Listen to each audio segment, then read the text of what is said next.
중국을 국빈 방문 중인 문재인 대통령이 오늘 리커창 중국 총리를 만났습니다.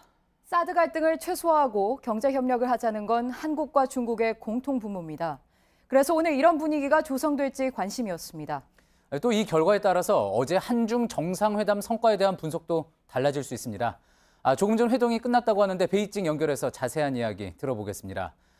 신경진 특파원, 오늘 문재인 대통령과 리커창 총리가 모두 봄날에 대해서 언급한 부분 눈에 띕니다.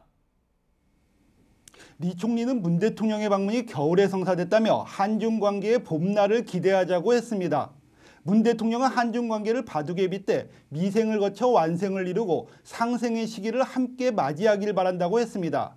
회담에서 리 총리는 경제무역부처 간 소통 채널이 정지된 상태임을 잘 알고 있다며 향후 양국 간 채널을 재가동하고 소통을 강화할 것이라고 말했습니다.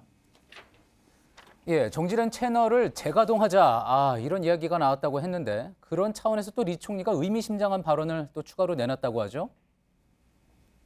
리 총리는 문 대통령이 제안한 2018년 평창, 2022년 베이징 동계올림픽 상호 방문회 지정 제안에 대해 진지하게 검토하겠다고 말했습니다.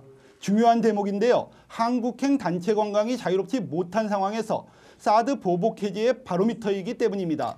리 총리는 한국의 동계올림픽 조직 경험을 중국이 배울 것이며 이 기간 중 많은 중국인들이 한국을 방문해 경기를 관람하고 관광도 하게 될 것이라고 밝혔습니다. 그렇다면 여러모로 중국의 어떤 추가 완화 조치 기대해 볼 수 있는 그런 대목이 되겠군요. 그렇다면은 어제 또 이 두 정상이 합의한 한반도 4대 원칙 있지 않습니까? 이 부분에 대한 중국 측의 평가는 지금 어떻습니까? 청와대는 어제 한반도 4원칙을 가장 부각해 발표했습니다. 오늘 루캉 중국 외교부 대변인도 시진핑 주석의 발언이라며 이 점을 재확인했습니다. 어젯밤 수교기념 음악회장에서 만난 중국 외교부 한반도 담당자도 정상회담이 예정보다 1시간을 넘길 정도로 성공적이었다고 평가했습니다. 상당히 긍정적으로 평가되고 있다고 해석을 할 수가 있겠군요. 자, 그런데 큰 원칙에서 이렇게 합의가 됐다고 평가가 나옴에도 불구하고 이 사드에 대한 불신은 아직 남아있는 것 아니냐, 뭐 이런 지적도 나오는 것 같습니다. 중국은 어젯밤 발표한 언론 발표문에서 시 주석은 사드 문제와 관련 중국 측 입장을 재천명하고 한국 측이 이를 계속 중시하고 타당하게 처리하기를 바란다고 표명하는 데 그쳤습니다. 사드를 거론했지만 산불 언급은 없었습니다.